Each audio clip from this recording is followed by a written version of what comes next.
All right, guys, welcome back to Total Disclosure. My name's Ty, and I am the host and creator of the show. Before we get started, I just want to ask everyone watching, if you are watching on YouTube, Rumble, make sure to like, share, and subscribe to the show. It really helps with the algorithm.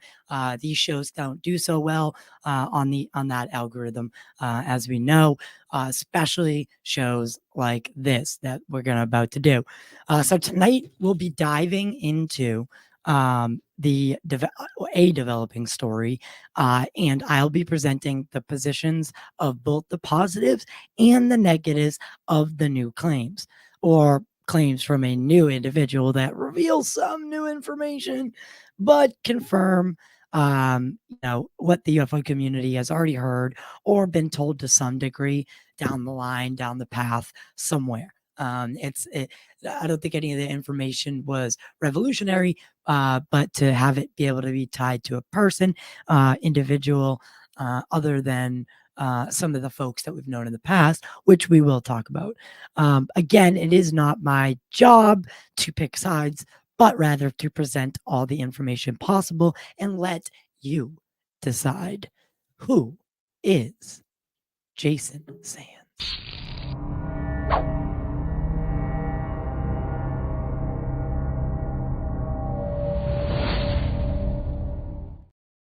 So some months ago, and this is being quoted from a tweet, not a tweet, it's a Reddit post by u-gobble gobble. They did a really good job transcribing an event. But some months ago, we'll start here. Some months ago, James Fox, the filmmaker, as we know, he is in development of his latest project, rumored that I think the project name is The Program, something to that degree. And he's been hard at work since the Virginia documentary did its rounds. He's been working on this documentary, and he's promised firsthand knowledge. And all of a sudden, last couple, I think it was on 420 actually. So was he just high, and he just decided to come out and not tell Jane? I don't know. It just seems like there was some miscommunication, because there was a teaser tweet that showed a clapperboard. So clapperboard, see that board right here? Right here. So it showed one of those with Jason's name on it. And it was definitely for the film that James is working on now. So it does lend some credibility to this man's claim. And to his thing, because I do trust James Fox. I know there's a lot of people out there that are saying that James doesn't do his job vetting, doesn't do his job. He just he's a UFO grifter, just because he makes documentaries and they think he makes money, which is actually not the case. If anyone knows Fox's story, he's actually probably not made too much money. He might have made money with starting with the Virginia documentary. Discovery really did a number on him in the beginning, and took a lot away, and kind of left him either bankrupt and having just self-funded a film, basically, a feature-length presentation for them. And then it's a lot of mumbo jumbo, but there was the clapperboard that showed his Jason Sands name on it. But he deleted the picture. He deleted the picture. So that it leads me in a couple different directions, because, and we'll get to some of, so the space unfortunately wasn't recorded, but I reached out to Spaced Out Radio. They do have, I have it right here, part of the testimony. So we'll play some of that. We'll listen to Jason Sands speak in that space through the clip from Spaced Out Radio. Shout out to them for capturing this while it happened, because the spaces was impromptu. They weren't expecting Jason, apparently, from what I can gather from the people who were involved. And just from there, kind of just took off. And you can't change the settings of a space once it's going, so it does make sense. But see, that's the thing about spaces, right? That's the thing. It does allow for that community engagement, right? Where someone could pop right in, pop right on, but it doesn't, they're like, you have to like, all right, I know I want to save this one. I don't like it. I don't like it. It's not my thing. It's not my cup of tea. But all right. So his name was floating around since that time as a potential one of these 40 other whistleblowers that David Grush talked about that James Fox could have tracked down through his work doing it on the documentary, the program, like I said. So it made sense when this Jason fella started talking about James on the space, saying that he's like a brother from another mother, that he told him that he was doing it.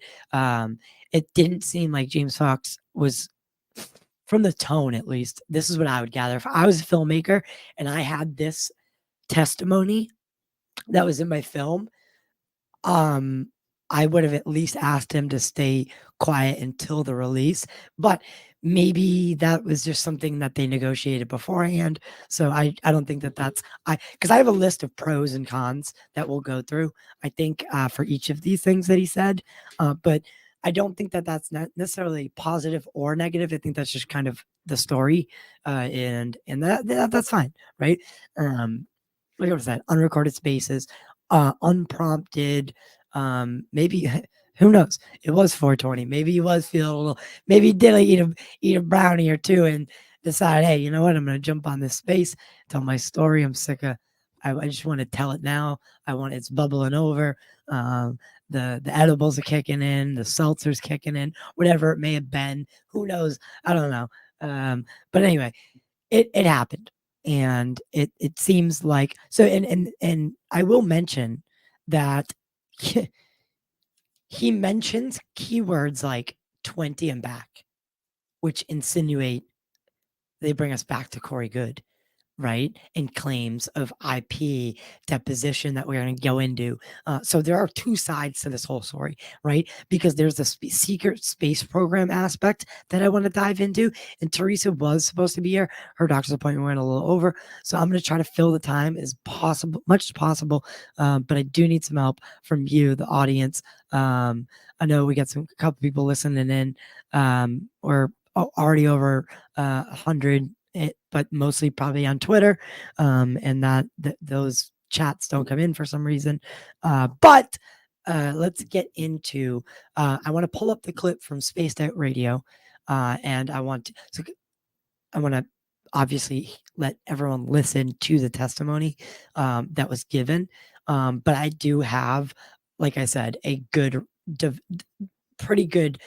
This gobble person on Reddit did an amazing, like I said, amazing job transcribing it while it was live. And good thing that person did this, because if they didn't, it would have been much less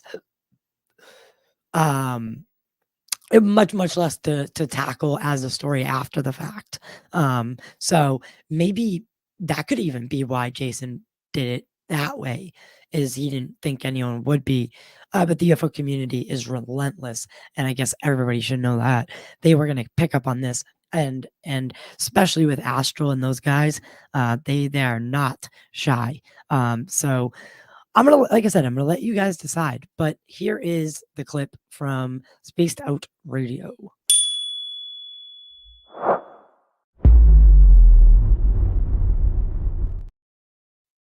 All right, so we'll get this playing. Just let me know if everyone can hear it. Again, this is not mine. I do not own the rights to this video. I'm using it in a fair use kind of way, an educational purpose way, to tell the story and break the news. So this is just a commentary over what they collected. And huge shout out to Spaced Out Radio for being on the nose with this one. Because I don't think, again, it would be hard to talk about this story without having at least some of it. So I did you, the audience, a favor. I skipped ahead to right where it starts, which is about 113.50. So here we go. Let's listen to some of it. I think they would welcome us and just say, look at the human race. They finally come into full bloom. Look how beautiful they are. Welcome to the family. I think that's what's going to happen eventually, but we're just not there yet. Yeah, it's like us meeting them halfway somehow through consciousness development or technological, spiritual. That's the big question of like, how contact is actually happening or is taking place. Yeah, and so it has a lot to do with us finding our own way and our own path forward. But I think we're going to have to do a lot better at trying to get along with each other first. And I think that has a lot to do with, so this is him again, speaking. each of us knowing who we are and that, we do have to keep our own governments in check. And I think in America, that's a really, and in the free world, the Western nations and Britain included, that, we have a great opportunity in these, in the nations where freedoms are tantamount and held high. We're able to get to a different place when it comes to helping things, but we have got to come up with a way to keep the government in check, because I've seen so many times where we've wanted to do the right thing, but somebody pays big bucks to make it not happen. So Jason, guys, that was amazing, by the way, but he did release his DD2. Do you feel like there's how can we dovetail these two topics? If the information you're sharing I'm pausing this right now. So he did share his DD214. So the guy is he shared it today. I believe today. It's going to be hard for anyone to see that, but if anyone does want the document, I'll link it below. But so he's a decorated veteran with a long career, and he was able to prove that with his DD214 and a couple other things. But a lot of the skeptics are jumping hard on him, filling all the holes, and that included, unfortunately, a situation with Jeremy McGowan. Jeremy's been known to be a skeptic, but he started sharing this website about this guy, and I just wanted to interrupt with this because we need to stop doing this, right? We need to stop. If someone comes out like this, right, you got to give them the benefit of the doubt until you have beyond a reasonable doubt evidence to not believe or to go one way or the other, right? You should always start from a neutral position and work from there. If you're starting from a biased or a non this is not possible, you're going to get a this is not possible answer, and find the evidence that you want. You're going to cherry pick. It's going to happen subconsciously. So that's my problem. And less people are going to come forward if they're attacked viciously by the community on day one. That's what I will say. Because I think everyone needs to say, who is Jason Sands? What is he saying? At the core of it, what is he saying? And where do we go? What are the implications? What are the pros? What are the cons? And again, that's what I'm doing tonight. But again, people like Jeremy, chill. Because guess what? The website ended up being fake. Someone sourced the picture, put it on there from a dating profile, and literally like you can't even write this shit sometimes. It's just so bad with the debunkers and people like right now that. and others, right? As more of this data comes out about the phenomena, is there any way that you foresee that being dovetailed with something that kind of Reagan alluded to, where like, can we come together as a race and just stop fighting each other? I'll pause again real quick to answer. Yes, I think that is something that. Yes. So McGowan is a skeptic and is not neutral, I don't think anymore. But he does think, well, he says he is. I don't know about that, but he definitely is on the skeptical side of the spectrum. And I think he was very quick. And listen, Jeremy's a friend of mine. I've had him on the show. I consider him a good friend. And I'm even willing to say that. So yeah.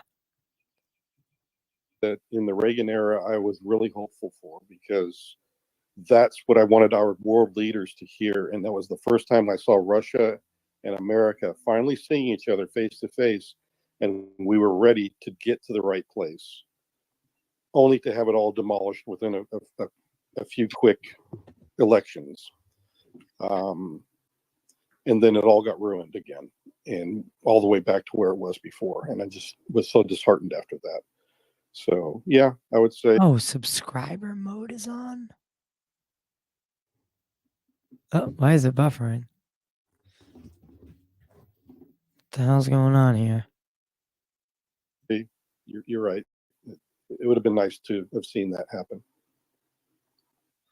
It feels like ufology in a nutshell. Yeah. But I know a bunch of hands are up. Paul's portal, and then I saw a UFO Joe jumped up. I don't know. I think we got experience first, probably. He's had okay, for a while. This is one of the things I don't like about spaces is it's not a one. I guess to each their own, right? It's not that one-on-one conversation. It's a lot of people. There's a lot of crosstalk, and you guys know me. Like I have a hard time. On at least online, I have a hard time with like lag of internet. Not on my side, but sometimes on the guest side. And I'll talk over someone, they'll talk over me, and it goes back and forth like that. And it sounds like shit in the long run. But I do like how it does bring the community together. However, I think stuff like this, like videos like this, can also do that in a way if Elon would just do what he should do. And that's, Cool. Okay. Jason, me again. Thanks for the fielding the questions. I want to get some more. Okay, I'm not hearing this person either. Oh, all right. Let me drop down. Yep. I'll be back. We'll let you right back. A bunch of kinks. Red Panda, why don't you go ahead and then estimate, and then Paul. Thank you. Jason, you said you wanted to go public to correct the record on some things you'd heard on some shows. So here we go. Is there anything in particular that comes to mind, or trains of thought or thinking that you think the community is going, or that you think maybe they should steer this way, not that way? And also think of Arrow and the recent FOIA from Arrow. Is that part of your reason for coming forward? Should I reboot mine? Oh. They're not hearing probably, anybody? honestly, Jason, if you That want such a good close question. your app and then hard swipe up and make sure when you see X, you swipe. By the way, guys, this is my first time doing a listen through of this, so this is fresh for me as well. I went into it with a blind eye. I got all the notes, got everything together, got the story through the amazing Reddit posts that were there. That kind of bullet pointed it, and I was able to do all my notes via that. So this is my first time listening through this. Type up on that, so you hard close out of the app. Come back. Hold on, before you do that, repost it or follow the host, because you don't find it anymore. Yeah, I'll DM you a link to the space, Jason. That way you'll be able to get back in. I got you. Okay. Yeah, I wish we had more people to ask questions. Did anybody ask the program name yet? 50 people here, and then but yet no. I know half of it, but I've been sworn to secrecy. Kills me. And what the hell's going on with this buffer? Are you guys seeing that too? on your side? Can someone let me know if they're seeing this buffer wheel, or is it just me? Are we experiencing issues here? See? Oh, we're already halfway there. Come on. This is the time, Courtney. You gotta. Courtney, welcome back. They did. You guys know that God. I'm real protective, and I've been closed-lipped about a lot of this stuff, so you're not going to hear it from me. But there's multiple program names. I know you guys know that are out there, and they change as well, and they're always being moved to new locations so people can't find them. So you'll have to ask him that when he comes back on.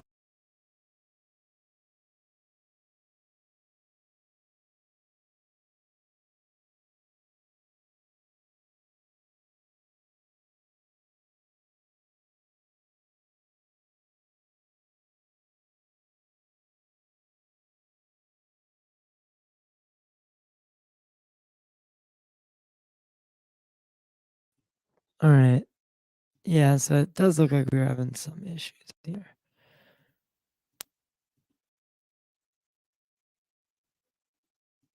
I don't know why though.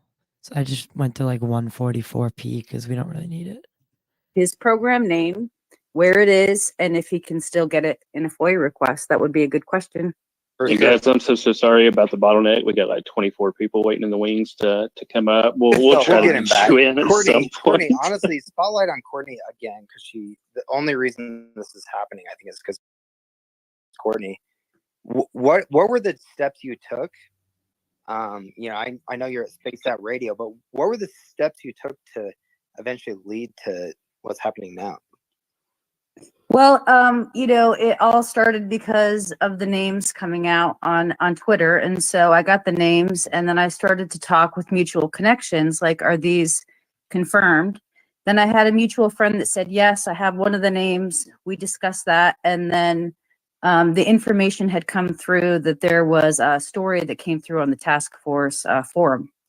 So I went on Spaced Out Radio and I shared that, and that's what kicked everything off. And then I think I shared on another space that the NSA contacted us at Spaced Out Radio and told us not to talk about it. So I had the audio taken down, but I did reach out to Jay personally, and I started to cultivate a relationship with him to discuss, all of this. And I didn't know that he was going to come on tonight.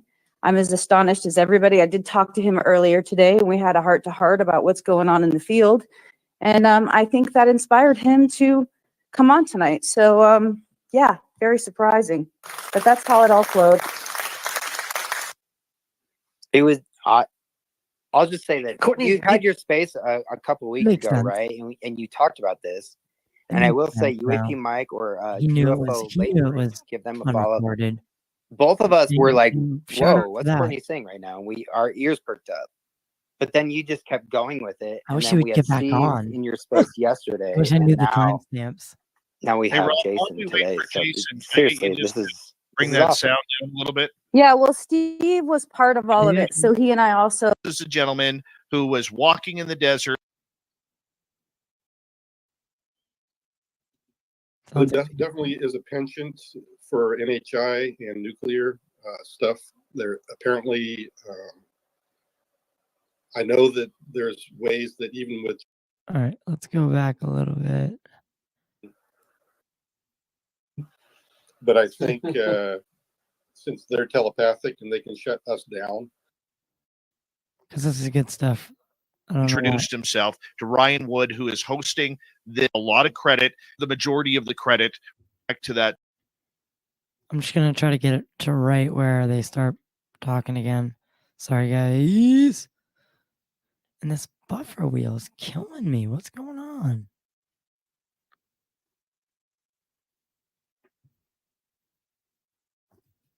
Very realistic that if there is some constant contact, that's a reality. So what was the other part of the question? I kind of lost track.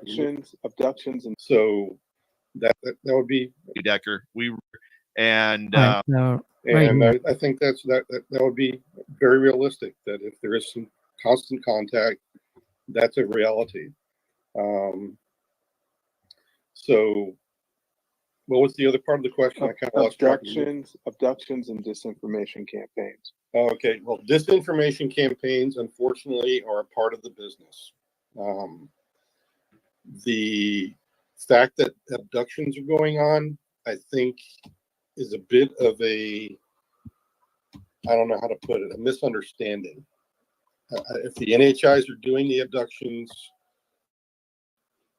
yeah, I would like for them to come knock on my door and say, look, we would like to subject you to some scientific testing. But I think since they're telepathic and they can shut us down mentally, Absolutely. I think maybe that to them is more favorable and desirable because they've had so many bad experiences with people probably kicking and screaming the whole way through. And it's better just to control us and not to tell us to come in because they don't want us to first-hand kick them in the nuts. First-hand experience. And pull a gun. So I think they literally claims to have been 3 inches from now. A blue horror story abductions is a totally different thing. I don't know about all of them being from, evil-minded NHIs. I would say that some of them, in my opinion, are probably just misunderstood.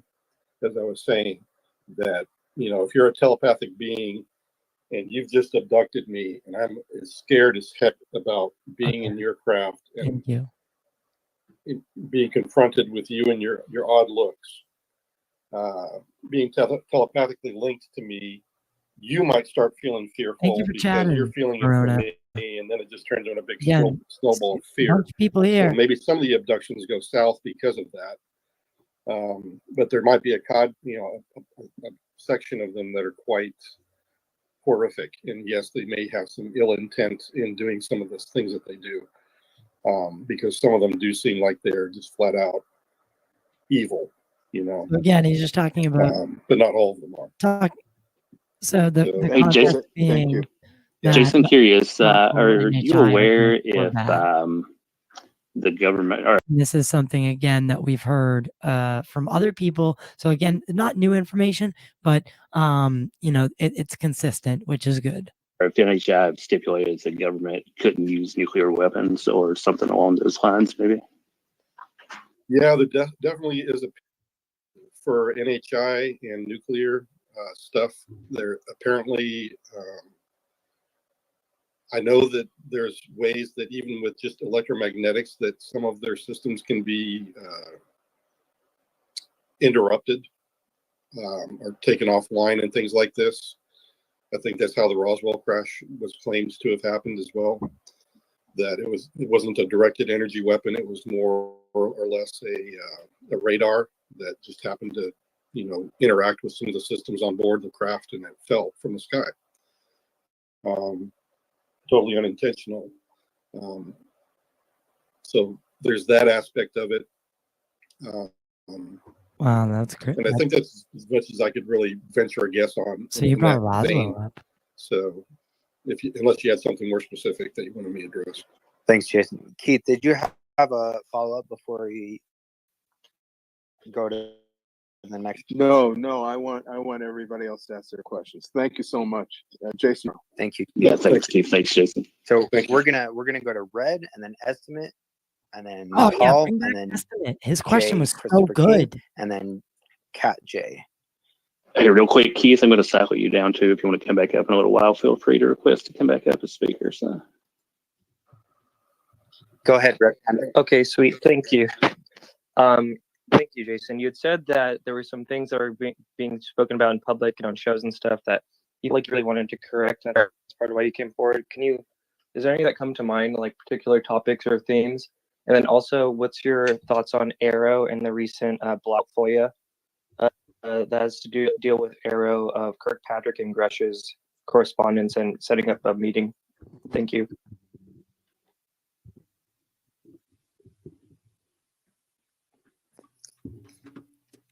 Jason, did you hear that? Or yes, I did.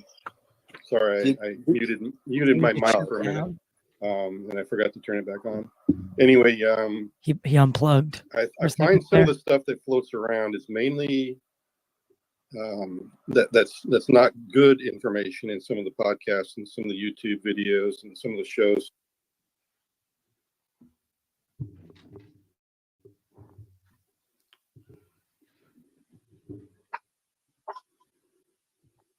All right. Yeah, Jason cut out for me. I did. Yeah, I was wondering if anybody else lost sound. another It's out thing for me I'll as well. send him. I'll Can you send guys him a hear me note. now?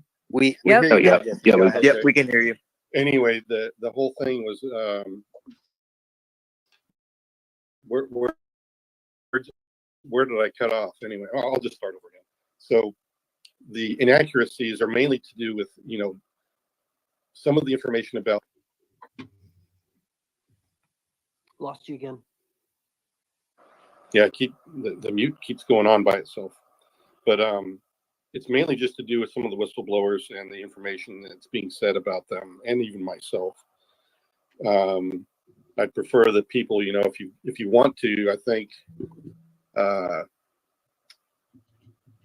know. So, oh boy, let the games begin. Jason, a lot of people want to know what you're saying right now. I'm not sure what your phone says at the top right, most likely. But if you're on Wi-Fi, maybe turn your cell data off.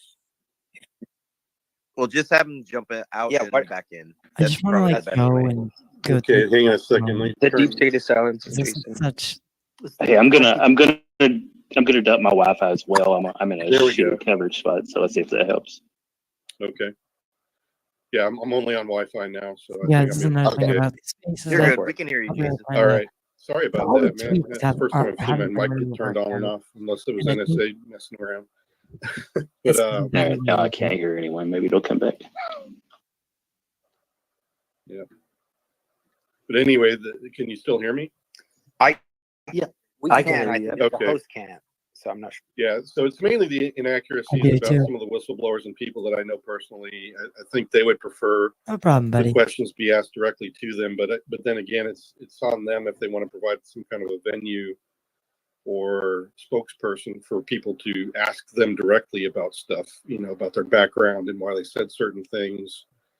Because I hear that a lot of times that people are taking out of context something that was said by David Grush,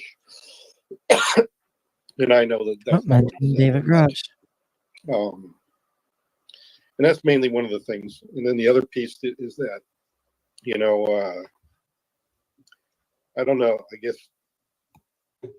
I don't know enough about intergalactic organizations and interplanetary stuff, but there's a lot of people that'll go out on a limb and talk about that stuff, and I just wonder where they're getting the information sometimes. Because I just don't either have that experience, and maybe they do. I thought this guy is kind of hard to swallow at this point, because some of the stuff they say is just.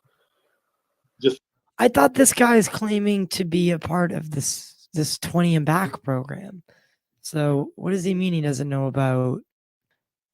Doesn't have logical flow, honestly. So it's just one of those things where I think most people have the common sense to know the difference between somebody who actually has knowledge and somebody who doesn't. And I think that's the other thing, is that we have to be good as a community. He sounds like he knows really kind of handle that, especially if you're the keeper of the podcast or the keeper of the video, to know when somebody's going off the rails and is losing your audience. Because they're also losing people like myself, where I'm like, good grief, what is this person saying? I agree with him, actually, and 100%. Then you're actually helping the people that are trying to cover it up as well, because they're like, haha, another podcast goes down the tubes for the people that are trying to keep up the deceptions. Yeah. So those are the things that I think should be addressed in the UAP circles, and the people that really want to get to the root of it. Thoughts on this Victor video? Thank you. One more time, Red. Oh, my camera died. The second part was about Arrow and Kirkpatrick and this recent FOIA dump about the correspondence between Mellon, Kirkpatrick, and Grush. Yeah, I think he was a bit too cavalier. I don't think he did justice to a lot of folks' other work. I don't think he looked at a lot of that before he put together his report. So it was mainly based on him and his group of his think tank rather than collaboration. And that may be a fallacy that maybe he fell into, and it ended up being something that unfortunately might lead to some backlash from the people that actually have done some really hard research in the UAP community, as well as some of the people in the IC community that materialist, you know, yep, all the other descriptors. And I just think this is all just crazy wackadoo stuff. What would you say to me? My God. You kind of cut out there for a minute. You did your robo thing. That was someone else. So what if was I was that? super skeptical, I was a debunker, and you were just, That's you know, you're an in good NSA company tab. right here. You know, we're all loving the. Oh yeah. But if it was someone else, and I thought this was all just bullshit, you know, some government psyop or something else, like, what would you say to someone like that? Quite frankly, I would just say, okay, well, you're welcome to your opinion, but you know, you're talking to a guy that actually has talked to some very high-ranking individuals in the land, and none of them have thought that I was full of crap. Anybody who meets me, honestly, has said the same thing, that I'm very genuine. I'm just a normal guy that seems to have, you know, been through some very strange stuff, and honestly, that's who I feel I am. I can't be more genuine than I already am, and if that's not good enough, I just don't know what to tell you, honestly. Because, like I said, there's going to be people that I know, even if I walked out of some facility with an alien in tow or UAP on my back, there's still going to be people that sit there and go, "Oh, you made this up," you know. Plenty of and you just can't help that. And so that's all I have to say about it, is that I've done everything I can to verify who I am. If that's not good enough, then that's on you. I'm sorry. I don't know who else you can verify it with. Right. If you know, because these people that verified me are in the databases that nobody else. All right. So he's about to go into who can verify him. And this is part of my list. This is part of what I wanted to talk about. It's part of my pros and cons list. I think it could be a pro or a con for him. If he's lying, the people he's about to mention, I think this is where it's going, he's going to mention some pretty big names in the UFO field, and they could easily put the kibosh on this if he is not being truthful with what he's about to say. So, and I've not seen a statement from anybody yet. So I'm weary. I just, but it also is kind of a good thing. You know, no answer is kind of a good answer in this kind of circumstance. So I don't know where that is going to be at, but else is privy to, except unless you're read in, and they already know who I am from those databases, and I don't know how much more real I can get. Okay, so, and again, this sounds like a gotcha, but it's not. But you're basically, your argument is an appeal to authority, and that's, in my mind, that has merit. But whether it's when when James Fox's documentary comes out or whenever, like these first mention of these credentials you're listing will eventually be publicly known, right? Yeah, I guess so. If it ever comes to it, I don't know how much they can share because the databases themselves are classified. So, but do you see the predicament there? Because there are some really skeptical debunker people who are like engaged in motivated reasoning against all of this, who will say, look, if you're not willing to list the people who vouch for you, that, you know, this appeal to authority, then how do we know to take you at your word? Well, I guess I'd have to appeal to the Congress, Aero, and ICIG who did the verifications, and say, hey, look, you know, if you're okay with them, with telling people you verified me, then go ahead and make the that ICIG, statement which is the intelligence community that's all I can do. In general.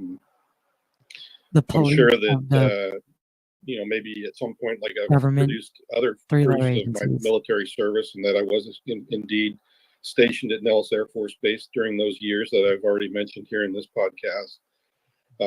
Those are unclassified. I could probably share those on a public forum or something at some point if I felt comfortable doing so. And at least that would show that, yeah, I was where I said I was during the years that I said I was. But that won't tell you that I was read into this or read into that. So yeah, there's going to be a bit of disconnect there because those are classified databases. Well, and you're not purporting to be, nor do any of us, I think, expect you to be the smoking gun all this. You're not capital D disclosure, but you are a stepping stone toward that, and I think we all appreciate that. So thank you for that answer. Yeah. Rich, go ahead. Thank you, and thank you, Jason. Are you aware of an amnesty agreement or a truth embargo forthcoming? Yes, that was something I discussed with Congress a number of times, that there needed to be an amnesty clause for people that want to come forward that are in the program, that they can have the same immunities as I have had. That's and that they also have a safe passage to come forward and be dealt with appropriately in classified settings if need be, and all that kind of stuff. I think that everybody deserves that, because they are performing a service for our country, and that they should be allowed to do things like whistleblow without any repercussions and have immunity from anybody who meant them harm. I also meant for the others as well. I'm sorry, for the others as well. Others as in other whistleblowers? No, the other beings. Oh, them. Them. Yep. Well, that's a whole different can of worms. I would say that, yeah, they're welcome to come anytime they want. I mean, honestly, my impression, just having had contact with one of them, I don't think they have a real compunction one way or the other, whether they want to come forward or not. I think it's mainly just, they're operating here on Earth for their own reasons. And for the time being, that they have their own reasons as to why they don't want to be public. They'd rather be private. And for me, I can imagine what maybe some of their motivations are, just like everybody else, that we're just not ready for that kind of contact. That it also exposes them claiming right now to the dangers of people trying to politically use them as a ploy to get elected, or to steal their technologies, or to capture them and imprison them. Those are all real dangers that they've already maybe even had reality. Okay, so when he says they, he's referring to done NHI just that at this point. Matter of fact, I remember hearing about a lot of different people that have encountered UFOs that took their shotgun out and started shooting at it, and stuff like that. We're a strange bunch. Sorry, that's just Texas. So I think those are all good motivations as to why these people might, goddamn, if they're NHIs or want to come forward. I would like to think that our government would give them amnesty. I would give them amnesty. I mean, honestly, if an NHI I view them as a forward, friend mainly. My But God, there's some people that are just that would totally end it. not accepting of any of that, and they would probably just lose their mind. Thank you. What? Rob, you sound like what in God's name was Optimus that? Prime. That's not Optimus. Superman. Yes, we do realize that we are insignificant and live on planet Earth. Yep.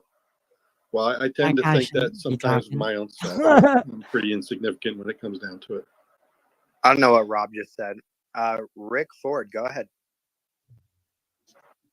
Thank you. Nice to talk to you, Jason. You're doing your country well. You're a patriot to the people. And wrapping up. My question to you. Yeah. So I do want to say this. I am going to do my best to reach out to this Jason fella, and try to have a one-on-one conversation with him. I of course wouldn't be doing my job if I didn't reach out to him. So I do want to let let our audience know that. I mean, I'm sure everybody's going to be beating a door to this guy's path. I think I just beating a path to this guy's door. So I just don't know. We're already slated to have, Sarah Bressman Cosme tomorrow. Eric J. Heckler, which is one that we've already agreed to do before information.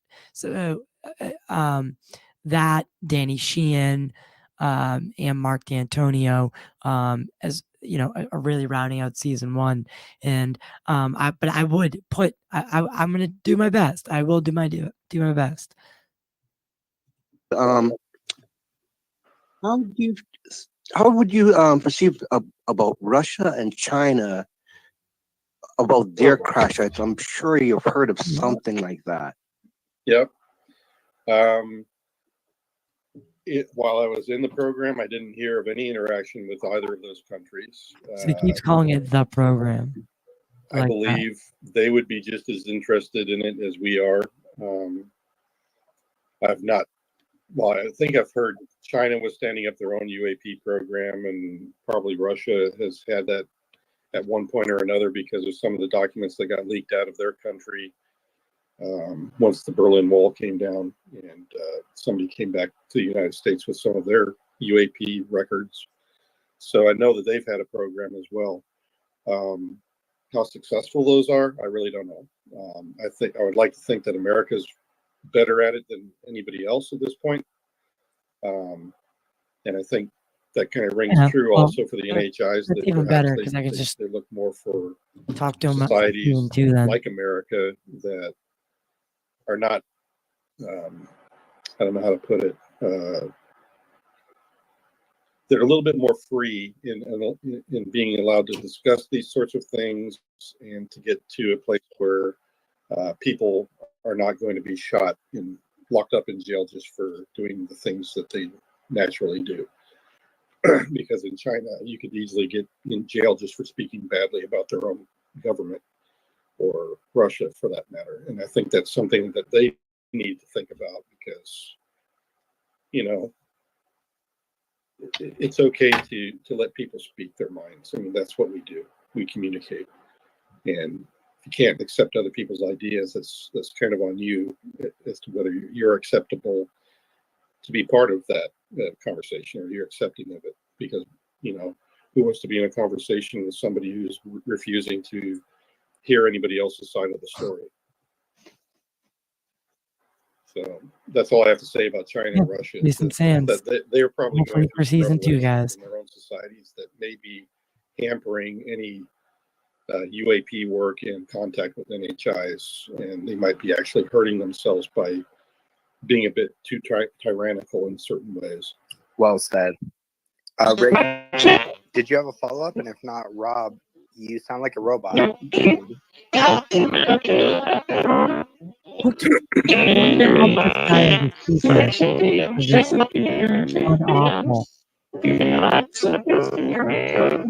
Oh my God. So Jason, is that the CIA right there? Or is that something else? I was gonna say, come on. I don't know what that is. That's Rob being Optimus Prime. That's not Optimus. Optimus has a real cool voice. I couldn't understand anything he said. Is anybody in the same room with him that can understand him? He's hosting this room. I can't understand anything. He's hosting. Private message him, Kimber. Yeah, okay. Do something like that. Just. Because I'd love to answer him. Ulrich, why don't you go ahead? Hey, you guys, Rob, Astro UFO Intros is awesome. You're hosting the space. Jason Sands, thanks so much for speaking to us, man. Okay. I should talk to his quality. He's running it. I wanted to know what made it possible. What can you tell us about basically this battle that we're watching split within the DoD and between the DoD and Congress as it relates to, and if you already answered this, then I have many other questions, but what is going on here where we're getting one message from Arrow saying that there's no real evidence of these things, especially if Arrow vetted you, then ICIG saying we need to investigate this more heavily, and then the Grush allegations implying contractors hiding their reverse engineering programs from the government itself. What is actually happening here in the government? Okay, well, first let me make the announcement. I did send Rob, I sent you a direct message with that firsthand website that I'm trying to get started for other whistleblowers to come forward, as well as just to inform the public. I think that's the other charter we're trying to get started. Yeah, so Rob, I'm sure we'll share that soon, especially if it's that secondhand stuff, because that's so important. He did want me to tell you to check your DMs. I agree Jason, about, but you can get to that messing with maybe in a minute. Stuff like that. Well, anyway, I'll do I that do really in a think second. it Let me happened. answer this question first. That's why I think DOD that in shows Congress, number one, like ours. I would say that, Do talk about these as kind I of was saying topics. earlier, they Heavily have limited in all the of the algorithm on YouTube testimonies at their and disposal. on They Twitter. have It's not like that. literally all of the information that we could possibly hand them as whistleblowers. I think also that cadre of whistleblowers is the largest and most credible that our nation has ever seen in Congress to date. All at one time having very similar concerns about this program. Now, the messaging between DOD and Congress, I think you can expect that DOD, certain parts of it are going to only be involved in that program. But if those program people are trying to influence things, I can probably guarantee you that it's not going to be one of letting all of this go public without a lot of fight. So I think it's safe to say that when DOD discusses this topic with Congress, there may be some taint to deal with because they've been dealing with this program for many years, decades, and they have always dealt with it a certain way, which is to pretty much deny that it exists. And I think that's something they're comfortable with, and that's to be expected that they would continue in that vein. And I think that's the way that they are handling it with Congress. So you're talking to Congress. Also, they're coming to talk to congressmen and congresswomen that don't know the program, and it's easy to pull the wool over their eyes and make it seem like, oh yeah, sure, there's a program, but it reverse engineers only things from our adversaries. There's nothing about UFOs in it. There's nothing about NHIs in it. You know, it's easy to make that, and they could even walk you into some of the installations. You know, people from the program could walk Congress people into those installations and hide everything that has to deal with NHIs and UAP. So even going to the facilities would be a problem. So this is a bigger problem that we're going to have to tackle. I agree. And it's going to be something we have to think through very thoroughly. And or DOD needs to just realize that, you know, people like myself, we're not looking to be adversarial about it. We're not looking to give away all the state secrets. We just want to get to a better place. And if you're willing to talk, then let's talk. Let's stop playing the old, you know, hide the whatever from each other game and hide the cheese or whatever you want to call it. So I'm speaking in English now. You are.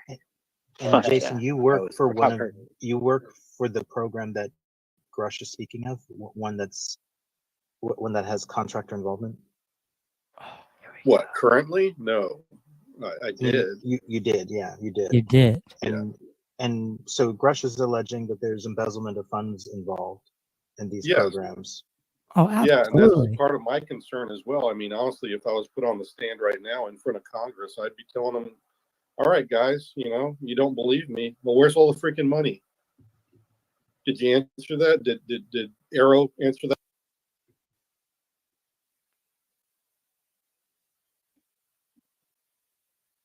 Did you just cut out?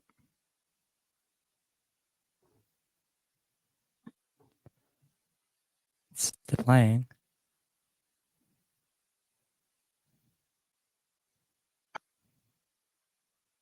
All of you are like, we are going to shake the hands.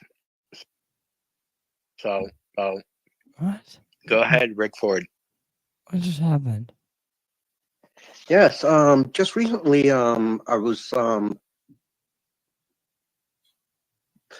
listening to a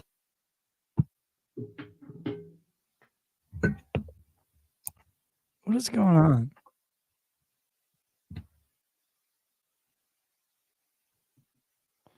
So this isn't on my end, guys, just so you know. Oh, now it is, actually. Just as I said that.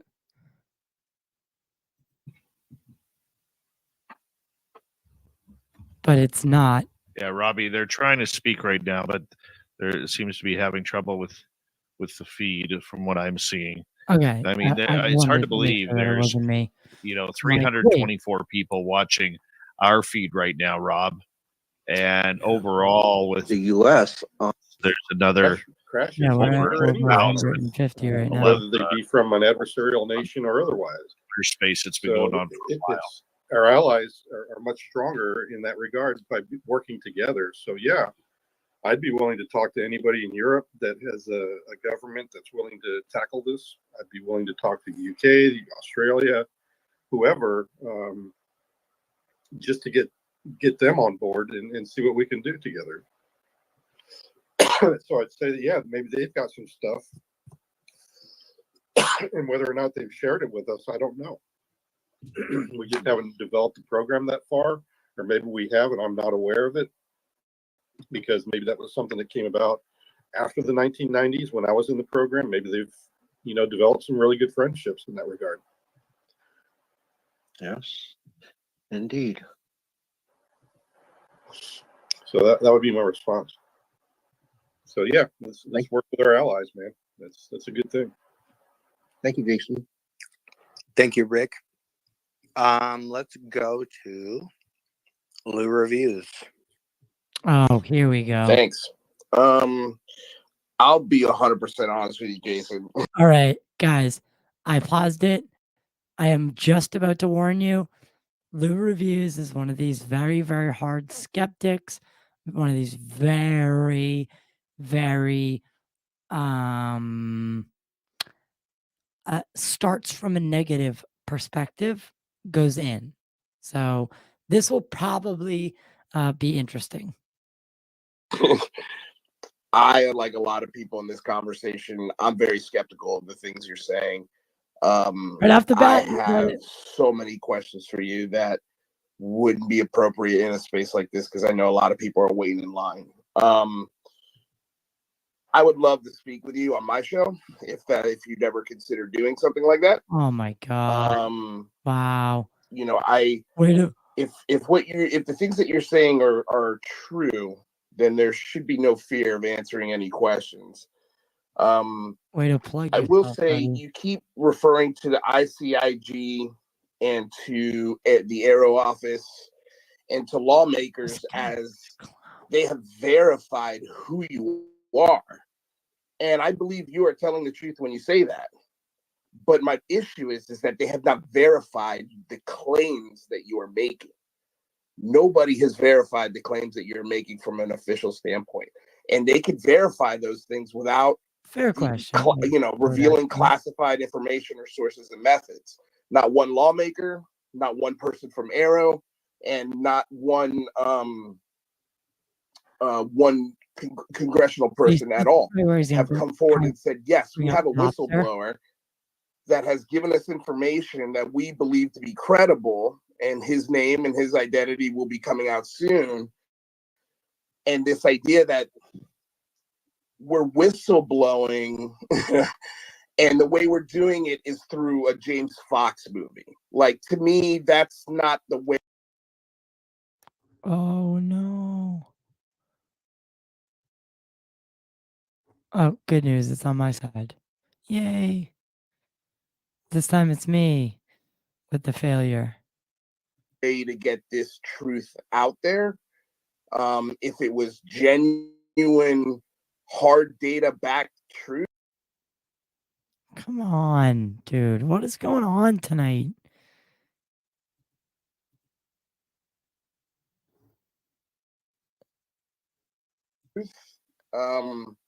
I could be wrong on that, but that's what I want to explore with you if you'd be open to that.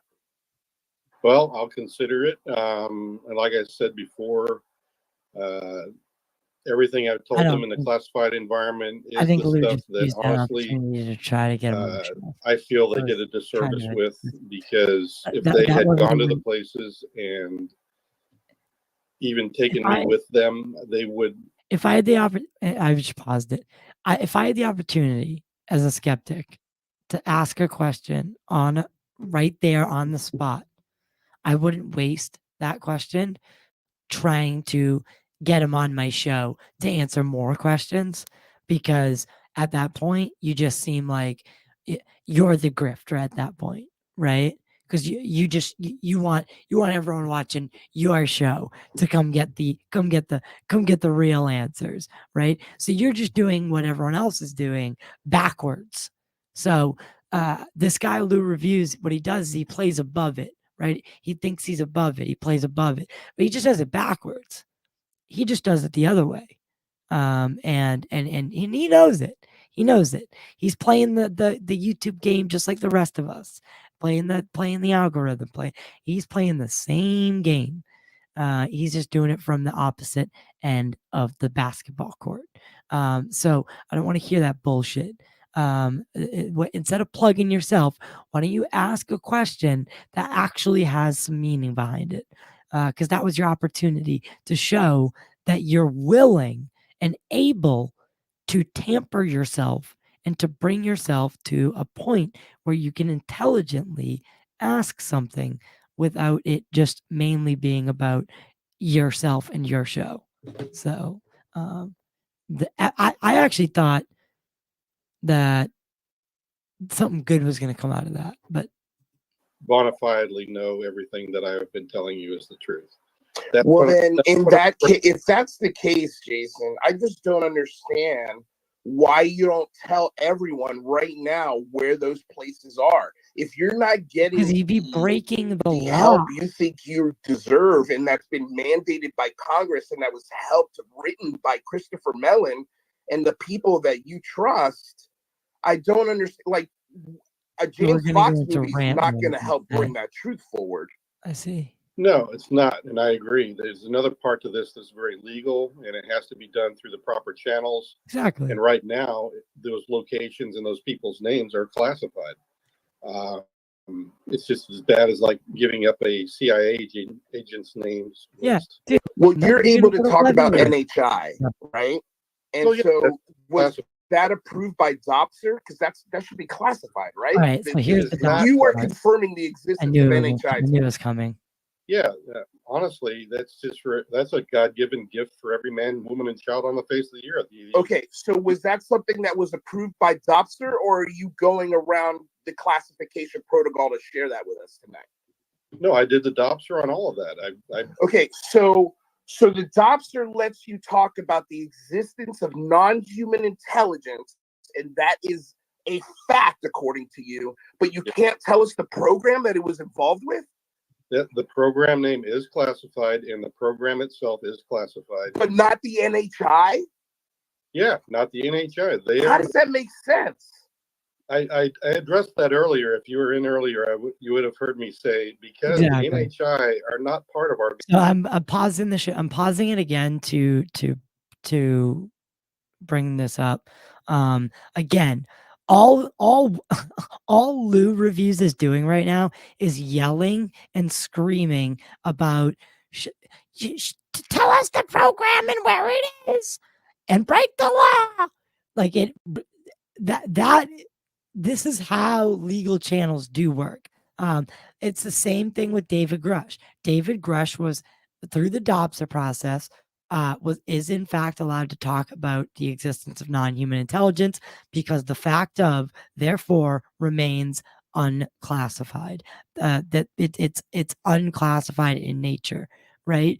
But the program names, your sources, methods, and means, all that is classified. So if all that is under a top secret, probably an above top secret clearance, let's not get it untwisted. There is no way in hell that you can come out and just start saying them on a fucking Twitter space.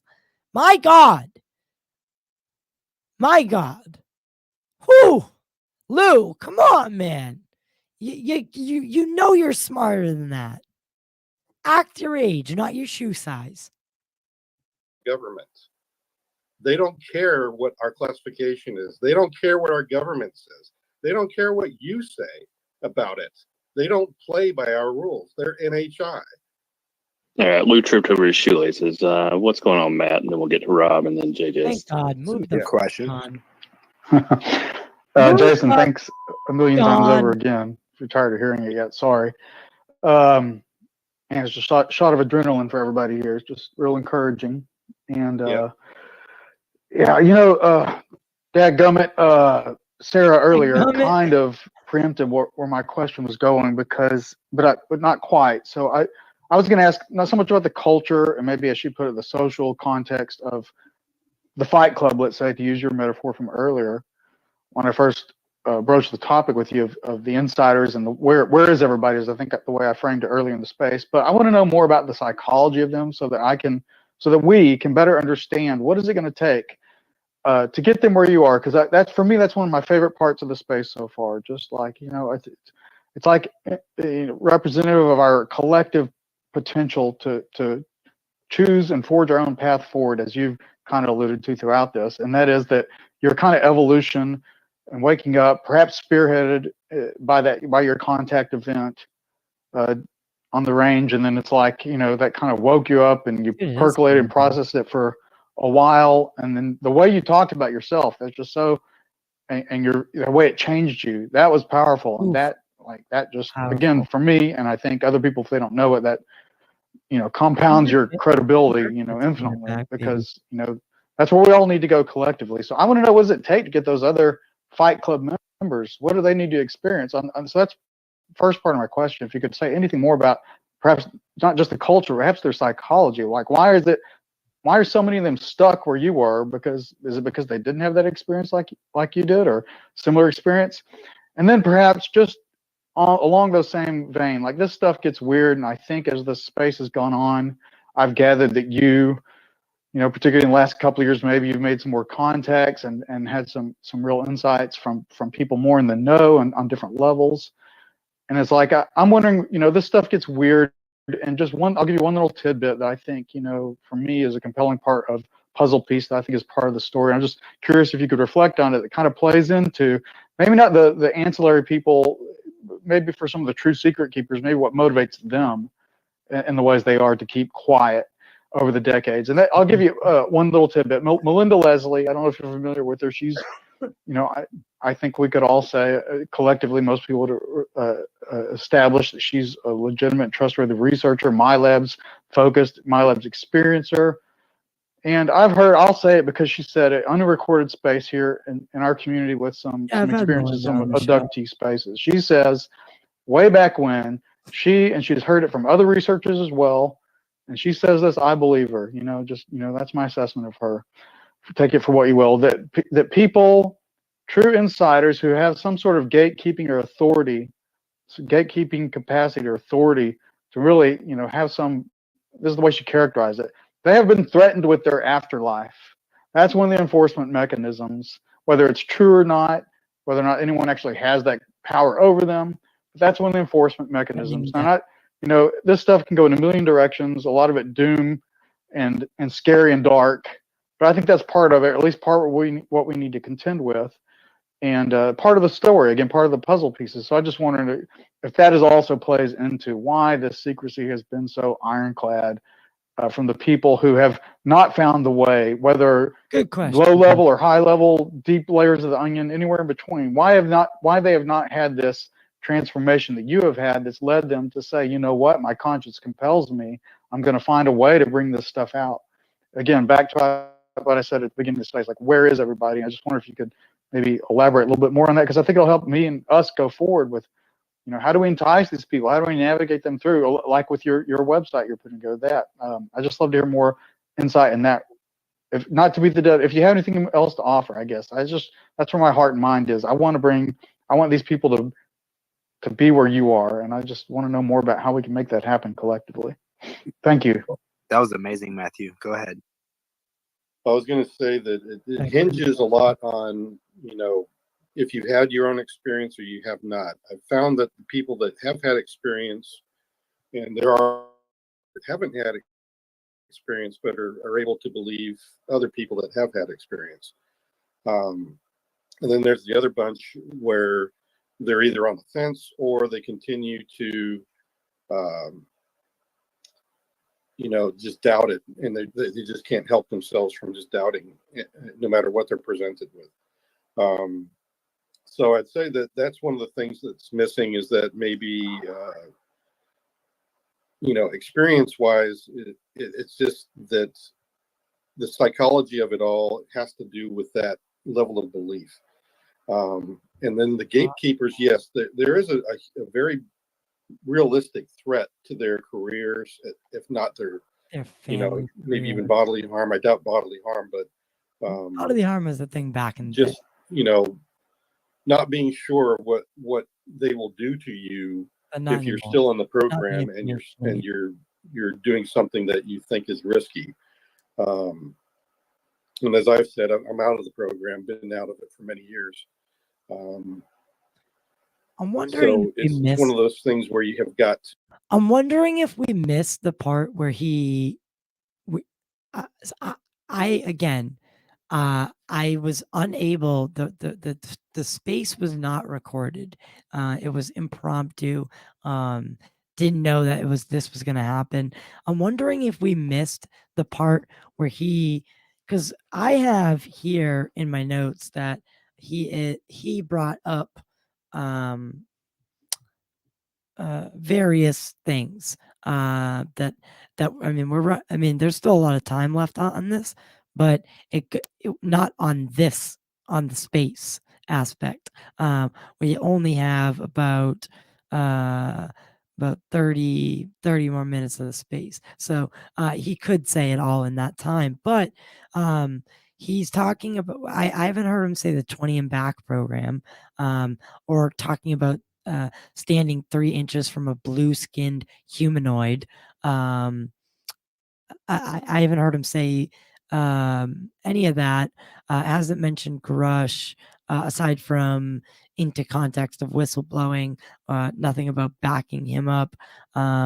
So here are some of the things. So asked, when will you reveal the name of the I think I'm getting that this was already asked, because he keeps referring to it. So that's why I'm going to say it now. This is my notes from the Reddit thread. When will you reveal the program name? When will this be public? His answer, I would say it would occur when the Fight Club of whistleblowers is finally able to meet and piece this all together amongst ourselves. I only have a piece of the puzzle, and I'm sure others have other pieces. Grush has a better handle on what a lot of others have to say, as he has spoken to others who are part of different parts of the program. When in the program, he would get called into it on a Friday evening at X hour, for example, in 4 p.m., and would leave for 2 weeks and couldn't tell anybody. He had to cover with his bosses and higher ups who asked, "Where's Jason?" And they would say, "Don't worry about it. He's doing some work for me." When asked about NHI agreements, cooperative efforts between human and NHI, any of the efforts taking place, Jason told them in classified environment, he feels they've done a disservice with it. If they went to the locations suggested in his testimony that he gave to the Senate and to the House, various members of both, and even if they took Jason with them, then they would have all the info that they need. There's another part of this besides simply a documentary that is legal in nature and is currently classified. And that's where I think we're getting up to speed. I think that's where we're coming into now. Because this is where the notes go into the DOPSER program classification. NHI fact is not classified inherently, which is enabling these men to talk about non-human intelligence because it is not inherently classified in its nature, and you wouldn't be able to. So it's arrogant to say otherwise. To come to grips with it yourself. And so he's claiming first-hand witness. So that's one of the things. Now, if I was trying to get things to a better place or psychologically with everybody, NHI, is to do what I'm doing right now, and that is to allow people to talk to me. At least you can hear it straight from somebody who's been in the program. That's who I am. I'm not going to lie to you. I've been a man of integrity all my life. Had my clearance from day one, and it's continued on till now.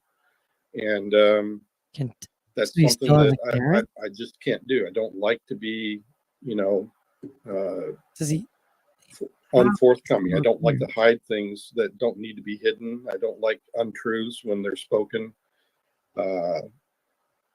And that's who I am. And that's all I can offer. I mean, honestly, that's the one thing that's missing, is that there's too few whistleblowers to help the public understand this fully. And I'm woefully inadequate. I only know my piece of the puzzle.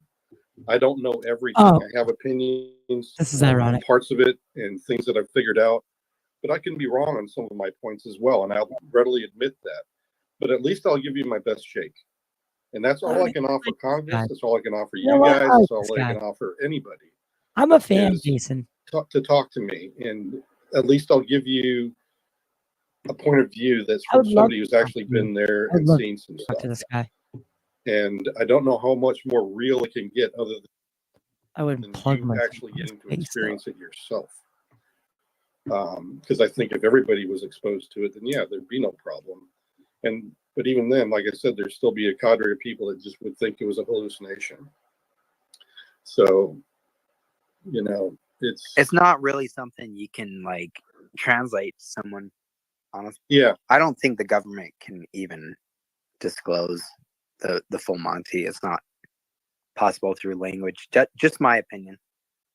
Yeah, I believe the same thing. It's just one of those things that, because I've tried so many ways, I'm like, did I just not say it right and get something across? I don't know to this person, but it just has to do with the person receiving the information.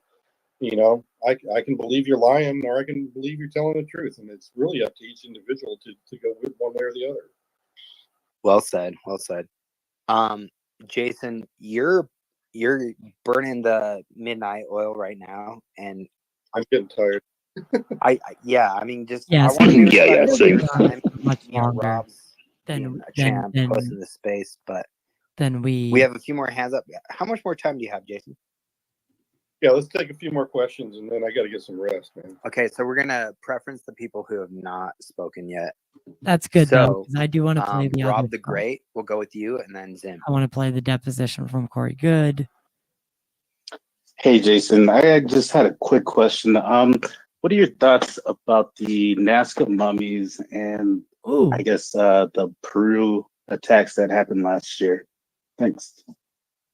I find them intriguing, honestly.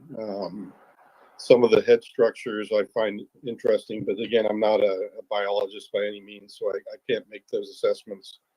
I do think that the bodies that they found in Peru are really interesting.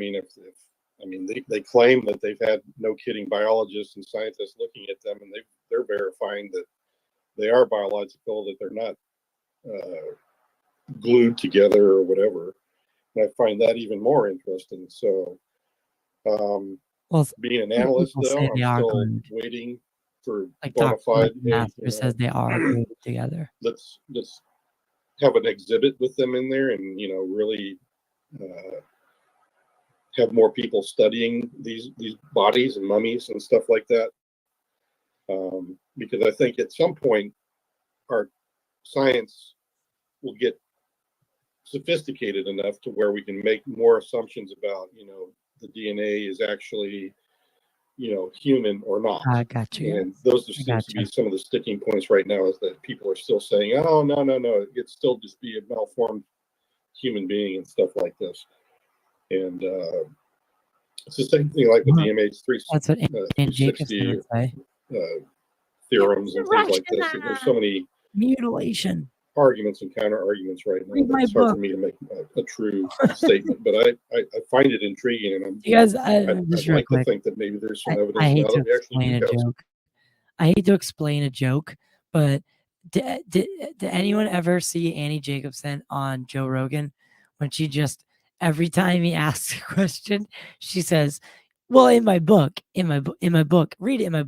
If you read my book, if says it in like a million different ways over like a span of like, over the 2-hour conversation, I heard in my book, probably, I would say no less than 200 times.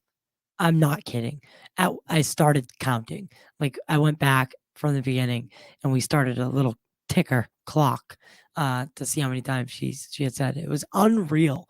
And Annie is under the belief that the Roswell crash was something that was sent here from Russia, and there was little people that were little human beings that had been mutilated and experimented on by the Russians and the USSR at the time, and they were made to look alien-like, and that's where the Roswell story, like that's the truth of it, and she got that from her one source, and she claims that the guy's credible, and she sticks to that story, that side of the story, and that's all well and good, but yeah, just to explain that. So, more DNA to study. That'd be really cool to have that.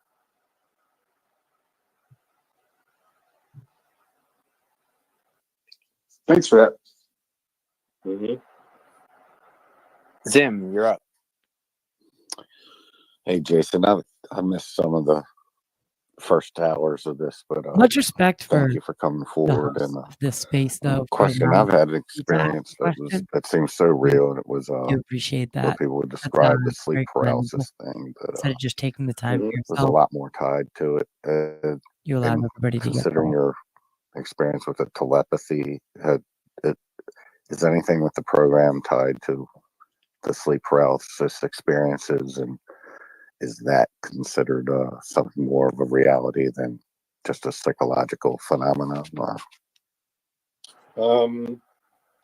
I would say that just from my experience in the desert with that individual, that he literally, I thought he had kind of numbed my friends' minds that were still in the car while I was standing on the roadway with him. So I would say that he probably had them in a form of paralysis to where they couldn't function anymore. God damn it! Can someone sleep paralysis. If someone in the chat can do me a solid on that other channel, find me where he talks about the program's name, or the 20 where he says 20 and back and talks about his alien encounter. That's the part I want to play, obviously. But I'm paralysis might be a byproduct of exposure to that same sort of a thing in mind control. Thank you, Jason. Zim, did you have a follow-up before you go to the next person? Yeah, real quick too, before we get to the other hands, we got Steve Sprague. He was wanting to ask a few questions and he can't raise his hand. He had like 2 questions he wanted to ask, not really a few, so don't take that wrong. Hey Jay, how are you, sir? Thanks for coming out tonight and talking. Are you okay hearing me? Yeah. Okay, I had just a couple really quick ones. I doubt you'll be able to talk about it. Do you know about, or let me rephrase this. Are you aware of Fort Huachuca? I've heard of it. What am I thinking of here? I'm real tired right now. My mind's like going numb. No, so it's the head of the intelligence for the Army, but there's some things that are specific to that location to do with UAP. The other question that I had is, do you think that at any time as you were going along with this, could you have ever been, and I'm not talking about your own firsthand encounter here or anything that you worked on with the program, but could you have ever been fed disinformation? Do you think that along the way, whether it's anybody that could be outside of, let's say, the UAP task force, Greer comes to mind, or someone else, or I'm not picking on anyone individual particularly. I'm just saying, could you have been fed disinformation? Do you believe that might have been the case for anything that you hold as knowledge to yourself? And then really the third question is do you think and do you feel that you will have any attacks and reprisals for what you're doing and becoming a whistleblower? And is that a concern for you? And that's it. Those are my questions. Oh, okay.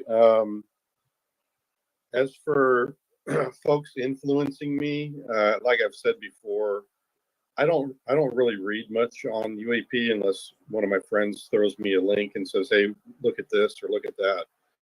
And then I might give some opinions on it. But even though I know Greer and other folks that are out there, yes, they've surprised me with some of the stuff they know, and I haven't experienced some of the things that they have said. And I can verify that some of the things they say is true, but not all of it. Like I said, I want to know a piece of the puzzle. So in that regard, did it influence anything I have seen or heard? I highly doubt it, especially when I was on mission, because it would be a complete waste of thousands and thousands of dollars to have me and my team go someplace for an assessment and then waste time trying to feed me false information the whole way through, or to try to influence me and my team, because that would seem kind of weird, to only have like 4 people right into your program, have them doing security inspections for you, and then feeding them a line of BS that is totally unproductive. Doesn't really make sense. I don't think that doesn't sound logic to me. Now, as for reprisals, no, I've done everything I possibly can to be on the up and up with all of this. I've kept the classified stuff out of our conversation tonight. The only thing I've been willing to talk about is the culture within the program and the existence of NHI, and that's totally unclassified. Those are all things that are in my DOPSR as well, so I've got coverage on all of it. So as for reprisals, yeah, sure. I'm sure any jerk is welcome to come forward and try to shoot me down or whatever they want to do. Oh, they will, my brother. They will. Can't be bothered with that right now. I've got a team of legal people and lawyers that have been helping me from the start and the get-go. They've all steered me in the right direction, and I'm sure they'll continue to do so. But now that I've gone through all the wickets, I mean, I did everything they told me to do to be to the point where I can go public. So I don't think there's going to be any reprisals. There might be some people unhappy with me doing this. I mean, that's a given. But, naturally. I don't know what to tell them. I mean, honestly, it's not their life, I guess. Yeah, it's a good answer. So you can have your opinion as to whether I should come forward, but it's what I chose to do with this. And I'm not overstepping my bounds when it comes to my obligations to the government and my classified clearances. Jason, I don't know. Honestly, thank you. If you're who you say you are going to be in the history books. Sorry, I'm not trying to blow your ego up, and I know that's not where you're doing this, but this is a big deal. And I want to thank you for coming into the space. Rob, thank you for hosting. I'm being respectful of your time. Maybe we've got a lot more time left. I know you're toward the end. I did want to give one more question to a friend of mine who is smarter and more experienced on this topic than most people I've encountered in what is the Wild Wild West. Like spaces, Jason, I'm not sure I would recommend doing a lot more spaces, but this is a great way to break your story. Paul, do you want to? Oh, wait, real quick, and I would not recommend at all going on Louis Reviews' show, Jason. Yeah, agreed. Okay. I'm so glad you said yeah, that. I'm so glad that they said that. Thank you, Kimball and Rob and Astral for hosting this. Jason, thank you so much for coming on. This has been an incredibly it's pretty incredible. So yeah, I really appreciate it. My question is this. So Luis Elizondo has been quoted talking about the idea of what constitutes humanity. He's brought up the idea of what if it's not mankind but mankind's, and to me that conjures these sorts of questions about whether humanity might not mean something. It might not be just about highly evolved primates, but something deeper, something to do with our sentience, our consciousness, our souls, or whatever. So my question is, what do you think constitutes humanity? And moreover, do you think that the NHI, and I know you've addressed this a little bit prior, I've been listening for the past few hours, but do you think that the NHI might have had any role in the ancient past or recent past in terms of the development of our sentience as human beings, or experimentation with our genetic makeup, or some type of artificial selection? That's a good question. Thank you.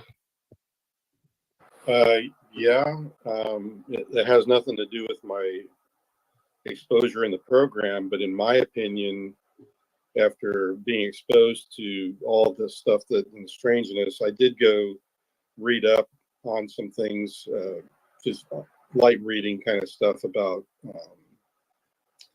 ancient history. I have read through the Bible from front to back. And yeah, it seems to be, even the Mahabharata mentions the same sorts of things, that there has been an influence, at least, with mankind for a very long time. If you're to take the eyewitness reports and even the shards of the Bible and the manuscripts that we have available from ancient times, where eyewitnesses, in these books mentioning, beings and vehicles or other things that are quite inexplicably like what we would consider UAP activity and NHI activity. So I would say in that regard, yes, there has been some influence. And if you take the other parts of the stories within those manuscripts from ancient history, they describe some of the harsh treatment of our kind. And I think I think you're also referencing like Anunnaki and things like this. I did read up a little bit on that, not a lot, but just that how they had created a race to work for them in the mines or whatever they wanted to get, the gold or whatever they're going after.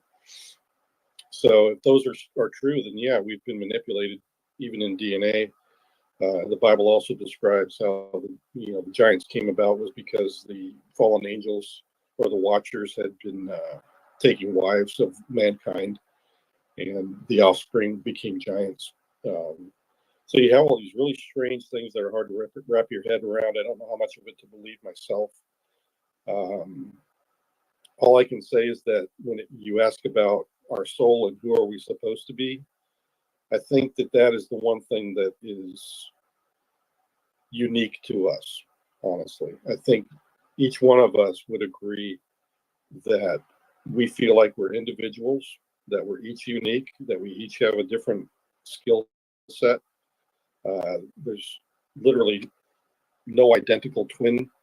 You get close to people that are like you, but there's always differences. And I think that speaks well of, if there is an everlasting life after this, that learning who you are is more important than anything else in this life. And stop wasting time trying to seek after, frivolous things. And just learn who you're supposed to be, first of all, and then be that person. Is like I said earlier in the show. That's really what I think being in contact with your very soul is about, because I think that's who you are if there is an afterlife, that's who you're going to be as well. I mean, that's the shard of intelligence and life that you were created to be. So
I was muted for that whole thing.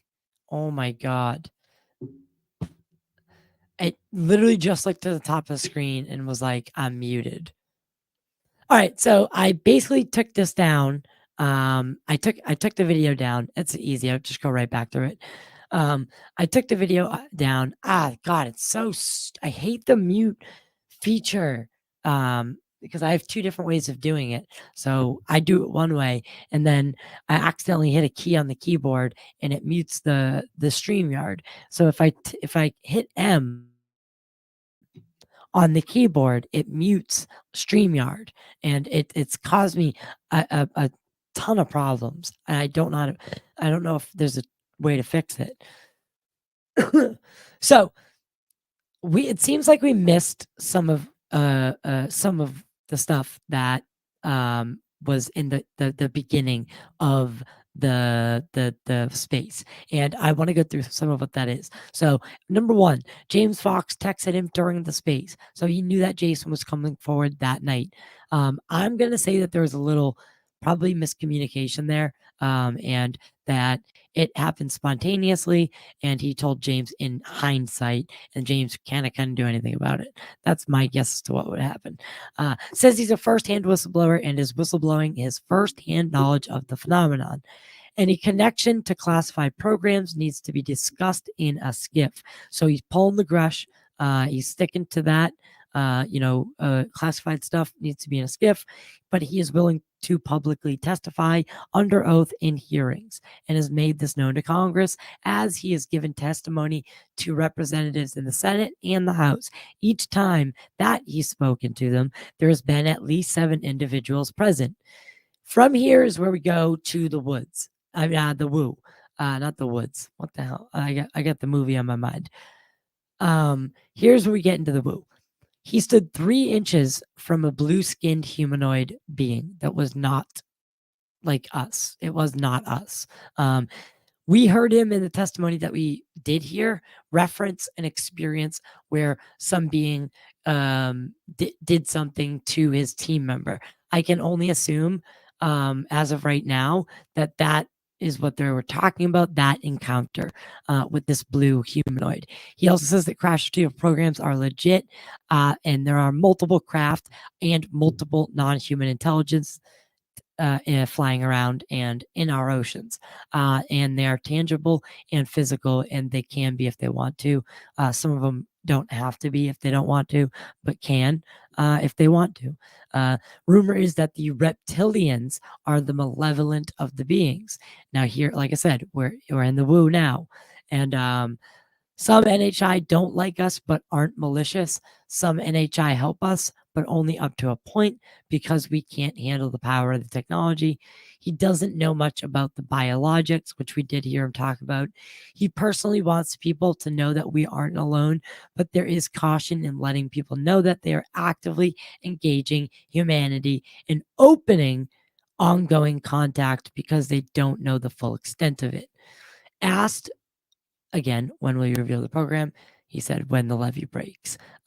So he does mention the secret space program and this 20 and back. And I just wanted to quickly play. So this is what, again, I'm not saying that this guy is uncredible. And I'm not saying that this makes him uncredible. I'm simply presenting what 20 and back in has, what the baggage that it has attached to it, and what that will do to this testimony if he goes forward with that aspect of it. Again, I can't stress this enough. I don't claim to know his story 100% yet. I don't think anyone does. But if there is this reference to 20 and back and a secret space program where he'd be taken, does it work differently? Because if he was in the program and he is telling the truth, the 20 and back program, how did that work? Does time work differently in these missions that they went on? And how many patents, have we taken and seized as a government of advanced propulsion and advanced technology, 0-point energy. How many patents get seized per year that have to do with alternative energy? There's no doubt in my mind that a secret space program probably exists. But this 20 and back program, if he's going to be attaching himself to that, that's going to be a hard sell. And I'm just going to say it up front. That's going to be a hard sell, because what I'm about to show you is a deposition of Corey Good, who claims IP, and I'm not joking. He claims to own the IP of the 20 and back story. So it will literally cause legal issues, I would assume. Eventually, Corey Good is going to pop up if this guy sticks to this 20 and back thing, and he's going to be like, you're using my intellectual property. Like, is that what's going to come next? Because that would ruin this whole thing. This guy's whole, everything he's trying to do. If this guy is coming from his heart and is genuine, and just, if this is just a coincidence, then that sucks, because this is going to be a hard sell to the public, to the UFO public, and to the public after the debunkers get a hold of it. Because it's not when. I mean, it's not if, it's when. And they've already connected the dots to the Corey Good story. So let me, God, let's watch what I can only describe as a theater.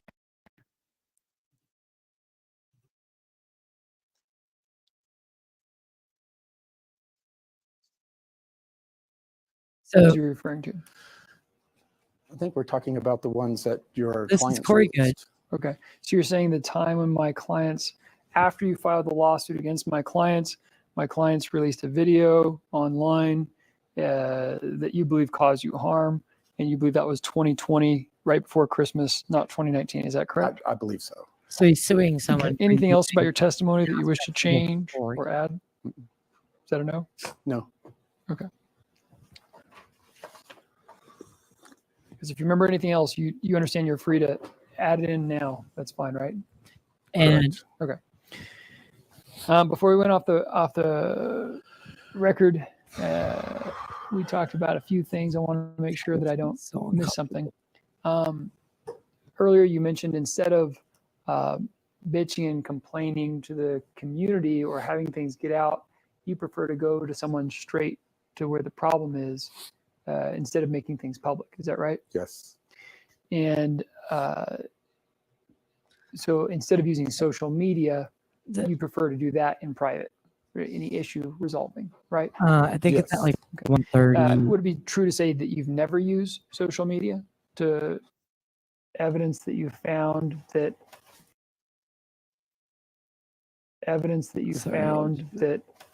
your phone had been monitored by Jay Widener? That's Red Torch's information, and it'll come out in that case. I think it's 2:30. Okay. Do you have any information that my clients have ever monitored your phone? Not monitored my phone, but there was information about their behaviors. Yeah. Before I had filed the suit, like Roger Richards was really destroying my reputation all throughout the community through his social media, and they warned me about that, but there was no warning that the phone monitoring was going on directly from your clients. You needed to be careful that our phones were being monitored. That was also during the same time that David Wilcox's website, my associate, his website was hacked, and David Wilcox also is another known. There is a real big deal, public deal. Did you notice that the SBA Entertainment had a different name than that? All right, sorry guys, I had it on the right spot. I had it. Didn't realize the liability of the situation at the time. And when was that time when you signed all of this? During the time when we were signing the agreements for the documentary with. And approximately when was that? I think it's. I believe this was for the first one in 2017. I guessing is really difficult on these things. It's all blends together. And you understand, guessing means you're saying something that you knew nothing about, like you telling me how many vacations I went on last year. You have no idea. That's your definition of guessing? That's guessing. Estimating is you have some reason to know. That's an estimate. And so all today is about is estimates. I do want your best estimate. Okay, if I can't give a best estimate, then what do I tell you? You just say it was a I don't know. No, you say if you ever had a reason to know. For example, you're saying probably around 2017. Like I said at the beginning of today, you give me a range and say, Mr. Webb, I know it was more recent than 2016, but not so recent as like 2019. It's older than that. So you give me an estimate based on what you remember. Is that fair? It is. Okay. So when you sign these tax documents to have the money go into one account, even though the work was. Yeah, I think it's 247. And it was against my will. I did not want to sign that, and you made me do it. No, it was kind of in a PDs as it was for 1091, right? It was supposed to be the same agreement on all income coming in for the DVDs and the live stream distributions. We agreed that this is exactly where it should have been. What other agreement would not be lawful and ethical other than to give the original stakeholders the percentage that they're entitled to? Because they weren't just told that they were going to get the 20, whatever the percentage was from the DVD. They were all under the impression that the movie, all sales. So we're going to have to go over the documentation we had with them, obviously. We're going to have to bring in ufoX, who is the guys at ufoX. And wait, can you not hear this? They were very concerned about the contract after they had it sent to one of their attorneys. And that's what caused them to call me quietly and to tell me to be careful of these two, that they were worried that they didn't want to get too specific, but they were worried about the rights of the picture. They had spent a ton of time writing the treatments. Roger didn't write it. Leon didn't write it. They wrote it, and I sat there with them on the phone and helped them write it. So they sent in and registered with the Writers Guild those documents with all three of our names on them because they didn't trust Leon. And these other names were who? Somebody for Miss Levette. And the other name? She's right there.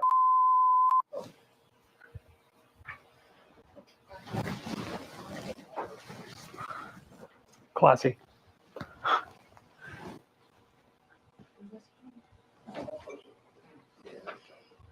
Yeah, it's coming. They start asking some really weird questions. It's really hilarious. Right now,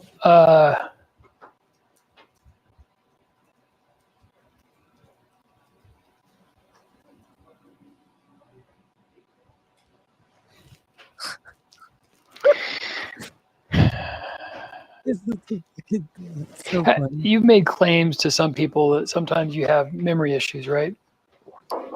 Sometimes. And you call it temporal dementia? No. What do you call it? My father had temporal dementia. That's what he passed away from. What's up with the glove? What I One glove had said is that a lot of people that had the experiences that I had developed temporal dementia. I did not ever say that I had it. And the memory issues I had were related to PTSD, and those memory issues decreased and went away as I came off of the medication and was no longer being treated for PTSD, which was through 2016 or 2015, the end of 2015. What medications were you on back then? I have to get that to you. I don't remember. Yes. Didn't you used to take Anavar without a prescription? I took from Gaia. I had a bunch of, the shoulder surgeries and everything that I described. He got it for me because of my extreme atrophy, and I took it for 3, maybe 4 months. The atrophy went away, and I no longer took it. When you say he got it for you, that was without a prescription? Without a prescription. Okay. So it was, some of that was from fighting with aliens? Never. That they were worried that they didn't want to get too specific, but they were worried about the rights of the picture. They had spent a ton of time writing the treatments. Roger didn't write it, Leon phoned and helped because they didn't trust Leon. And these other names were who? So we have to get to the point. These little arts. But you? Well, yeah. Well, they're communicate with them, but you? Movies and video games out of. So you're saying that no one else can communicate with them, but you? Well, yeah. Well, they're my spirit guides. They came from me. And so you're saying Anshar is unique to you. No one else can communicate to them but through you. Let's see, Anshar. Just answer my question. It's in my franchise Bible. It is my creation. I'm a content creator. Understand? Whether I have my life stories mixed with some drama, which I've always made public as well, and in this book. Do you remember my question? This is my question in mind. This is where it goes What is my real question? crazy. The Anshar are a creation. That's not my question. My question is, can anyone else communicate to Anshar? To something I created? Other than through you? That's something I created. That's something I trademarked? That's part of my trademark? No. Okay, so the only people who can communicate to Anshar are you, correct? It's a part of my meditative process.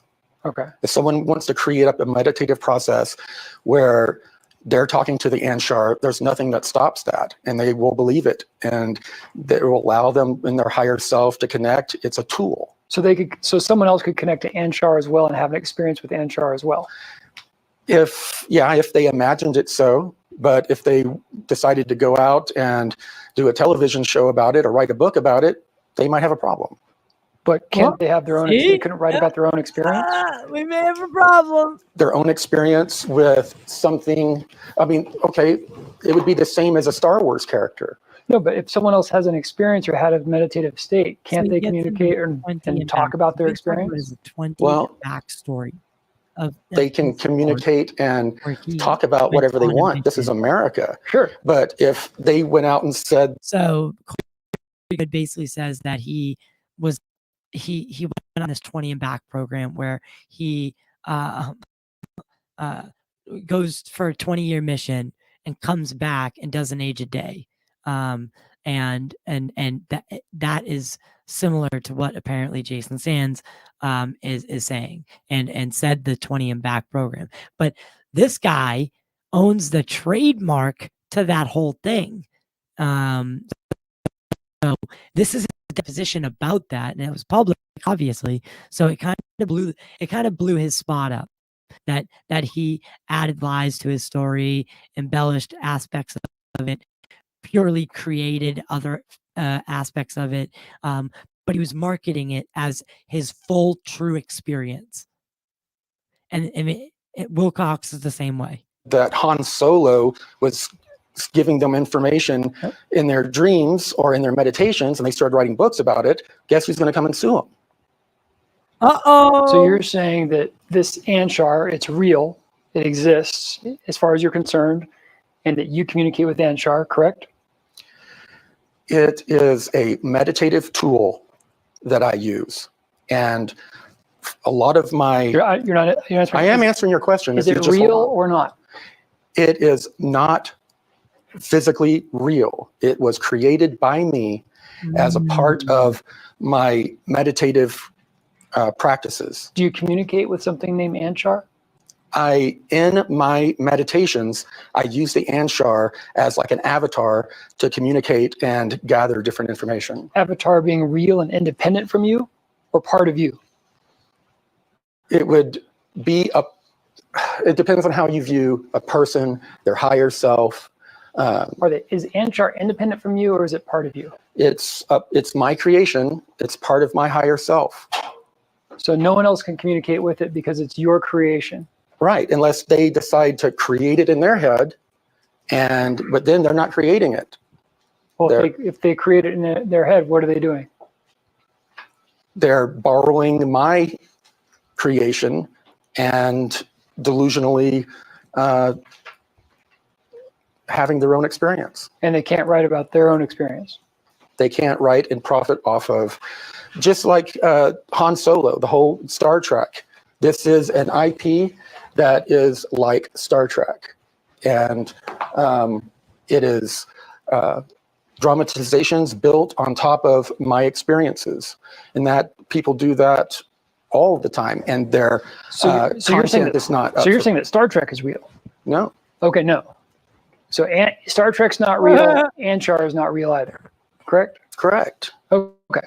It's all a part of this intellectual property, and it's content that's created by you. Yes. Okay. And all of the delusional people in the community who take this information, it is what you call fan fiction. Okay. So people that are talking about the Anshar and all of these different secret space program things, it's fan fiction based on my real life experience that I dramatized to create this. And so people are delusional if they believe it. They're delusional if they believe they were in the secret space program and in contact with the Anshar, who are my creation. Do you believe you were part of the secret space program? I was part of a secret program. I was. And whose secret was it? What do you mean? You said it's a secret space program. Whose secret? It was a government secret, I guess. Which government? The United States government. Okay. And so you say that you're part of the secret space program? I was brought into my lab programs when I was in elementary school, brought to Carswell Air Force Base, where we went through all sorts of experiments and training. Which Air Force Base? Carswell. It's now joint, and it's joint, they changed it. I mean, I'll give it to him. He sticks to his story in the deposition, but he also clearly. And so because of that, you're part of the secret space program? No, I was brought into a secret space program based on that training. And after that, I did this. And so the secret space program was introduced to you when you were in elementary school, right? When I was 17. I thought you said elementary school. No, that was the training, the MyLab training, where they took us out of school and did training and experiments. And we say they took you out and did training experiments. Who's the they? The people that were working with the elementary school and junior high that I went to, and Carswell Air Force Base. Do you know who they were working for? The Navy. Okay. And so the Navy was taking you out of elementary school and junior high and training you? I'm sure they had Mrs. Hill, who was a contractor for them, was also teaching at our school, took us out of class, took us to the Carswell Air Force Base. So you can see where he's for what all went on. Telling how often would they take you out to do this? Blending it. It was maybe one day a month, and then sometimes it would be like a little spurt of more like 2 or 3 days in a week. Okay. And how many years was it that frequent? From when I was 6 or 7 up until 17. It's like 10 years. As a result of that training, what did you do differently?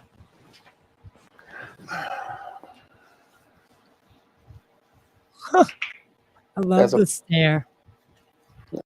I'm going to need that rephrase. Sure. As a result of the secret space training program that you had in elementary and junior high, what did you do as a result of that training? I still don't get what you're saying. Okay. Because of that, what did that cause you to do with the secret space training? What did it cause me to do? Yes. Like, for instance, you said you've done 20 and back journeys where you go away for over 20 years and you come back. Yeah, trademark. And, okay. All right. And literally you've done that, and you've done that many times, right? Literally just said it. Once 20 and back was said, he said trademark. And he pointed to his book. So he again is so that is so you see the dilemma here. He is saying that he has woven together real life stories and fake aspects, right? And that a lot of people do this. Yes, it's true. A lot of people do this. And then, but he didn't market it that way. I mean, he was marketing it and going on the lecture circuit and UFO conference circuit, telling this as his truth, right? And then wrote a book about it. And then, someone else got in on it or wanted to get in on it, and then this happens. He sues him for intellectual property, right? So now that's all comes out, that most of it is bullshit mixed with probably bullshit. I don't know. Who knows?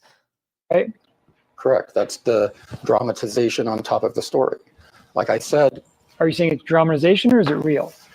Part of it's real, part of it's dramatization. Like I've said about all of this. What part is dramatization?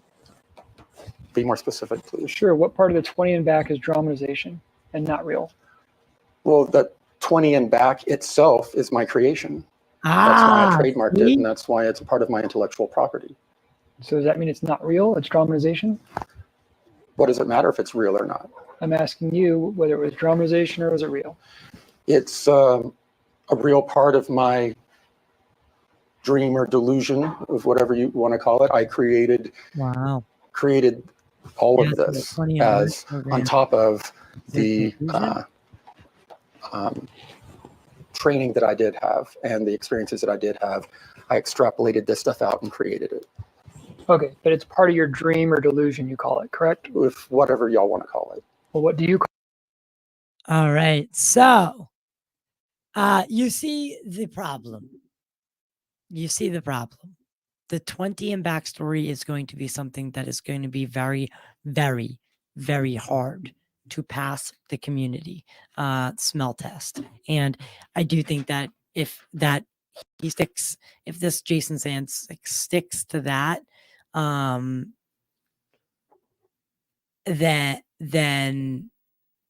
there's no way that that it could possibly hold weight to most people. I think I don't know. I don't know. I'm trying to think about it from both aspects. But so I listed some pros and cons. So pros for Jason Sands are allegedly that he's a firsthand witness, right? That's good for the community. He's called himself a whistleblower, right? So that enacts that protection. It does allow him certain abilities to navigate this territory properly. As long as he does so, remain without legal repercussion. Did refer and say that in class that he would speak in classified. I can't even read my own writing. Did refer and say any classified info would have to be discussed in a skiff, and that he's willing and publicly ready to testify under oath. Says he's given testimony to the House and Senate. Admits no knowledge of biologics, and that's just not what his department or job aspect had to do with. So not really his wheelhouse. I think those are all pros for his story, as well as some of the stuff that I heard in the spaces. He just handles himself pretty well. He sounds like he either, it's it's that Lazar thing, right? It's either he's the best liar or, you know, telling the truth. It's one or the other. Or is it a mix of both? Just like what we just saw. And that's the problem. Like, you gotta separate it. You gotta separate it. So if there's any, and I think David Grush, you know, dealt with things like this in when he came out, but it was from different angles. So David Grush had personal things like PTSD and the cops got called a couple times because of him wanting to take his own life. If they use that against him, imagine them what they're going to use against Jason Sands. They're just going to pull this Corey Feed thing up, slap it up, and be like, boom, that's it. No one's gonna and no one's gonna take it seriously from there. So my advice, if you're mixing, you know, if you're pumping the story, please just tell the truth. Tell whatever the core truth is. That's all, right? Because again, I did not hear him mention the 20 and back program. There, people are just saying that he did. And again, I thought I was going to be able to hear him say it, but we had the wrong clip or not the full length clip, which I'm now going to have to seek out for another part 2, like, you know, a follow up on this. Some of the stuff that I will say again is, you know, Corey Good is a known liar, grifter, and storyteller. You know, people are claiming that this guy must be a disinformation agent, Jason Sands, and or a plant in the community, relating him to Richard Doty, which I have issues with because I think I don't think Richard's a plant in the community. I don't. I see where they're coming from when they say that, but again, I'm not a subscriber of that, at least anymore. He may have been at one time, but I think he's fully retired at this point and is, you know, doing his own thing. He does not work for or share information with. I mean, he may share information with people from the government. That's a different story. He came out on 420. This all happened on 420. It's now 422, a couple of days later, so we've had a lot of time to talk about this or think about it, mull it over. No follow-up has really come from anybody. He does have, so he says that James Fox, Leslie Kean, Lou Elizondo have all verified him, as well as other people in the community have verified him. I'm assuming what they verified are his credentials, not his story, because again, you know, I hate to bring it to it, but what Lou Review said in the test, in the spaces, it's not what it's not the story that they're verifying. It's his background, his credibility, and is he who he says he is. The what he is saying is it's an entirely different ballgame. So again, we have to understand that there's a separation line there. So, and that's again to the Dopser. It all has to get reviewed for pre-publication, for you to talk about it in public. David Grush has been dealing with it. Lou Elizondo has been dealing with his book. Who knows when that's coming out?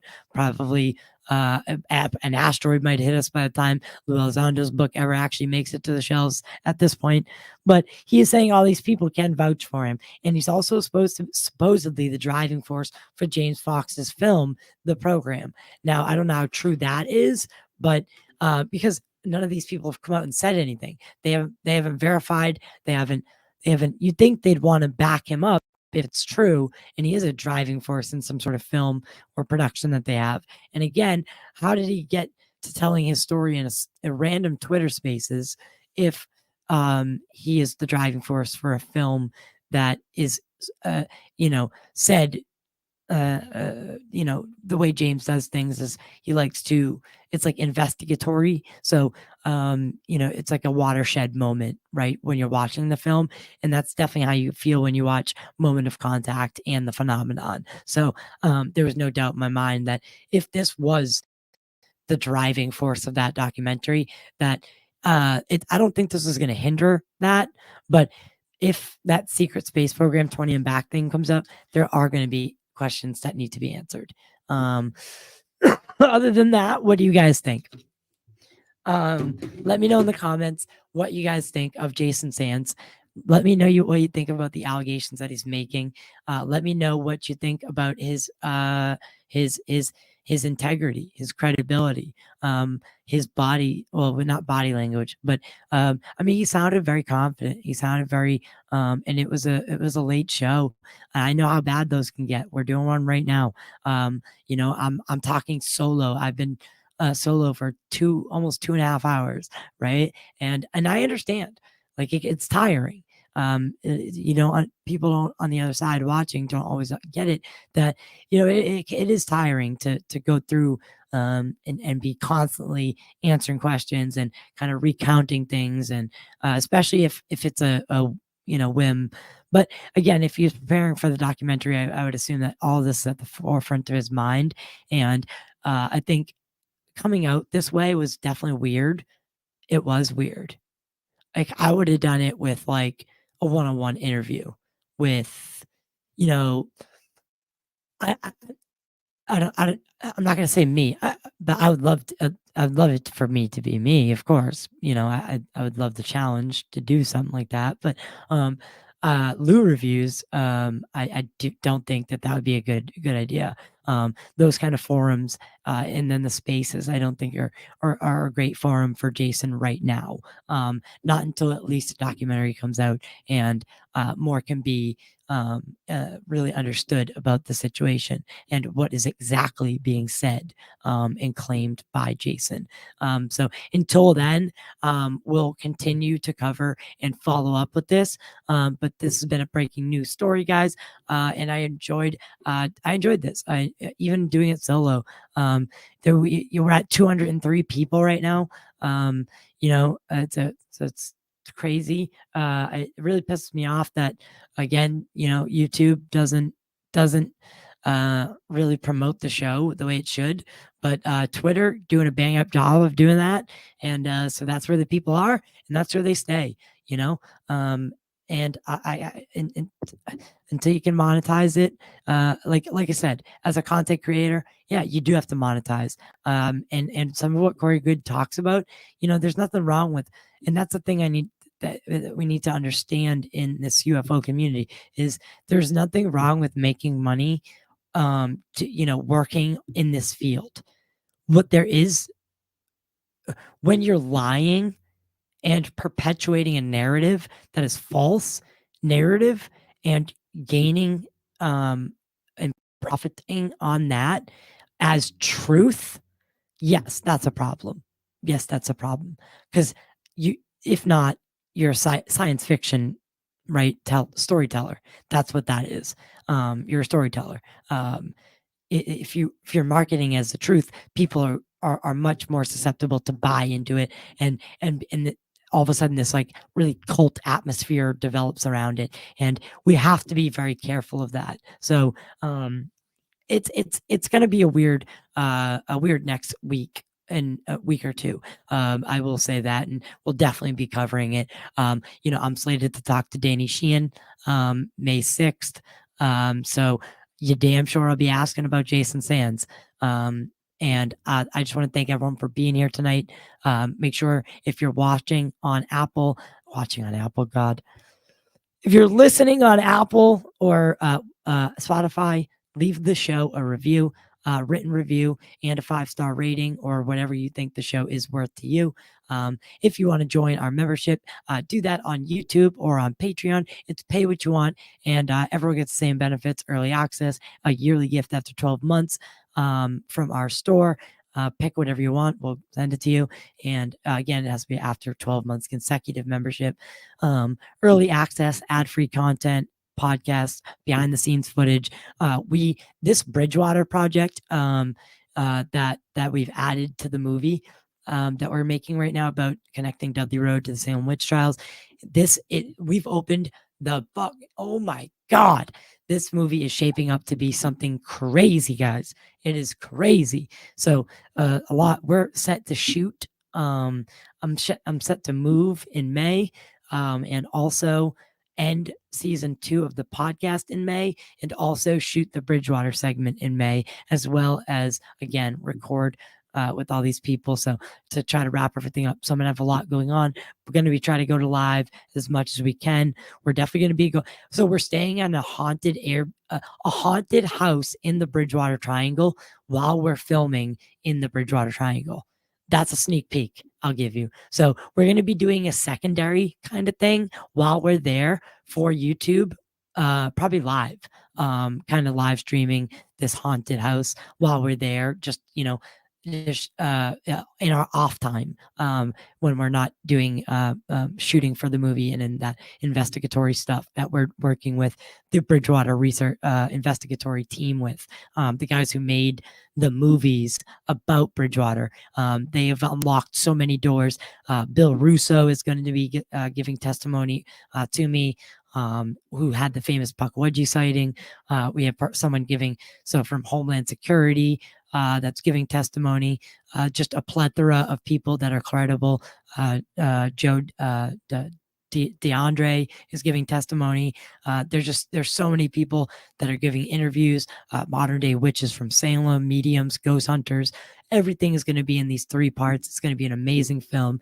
It's going to be right here on this platform and many others, and I can't wait to get it out. But the behind the scenes stuff will be coming out for members and stuff. So if you want to join, click that join button, guys. And until then, we'll see you next time. Next time I see you will be this Sunday. We have Josh Maitland, who is a remote viewer, and it is a 2-part episode. And he did a session on the USS Nimitz.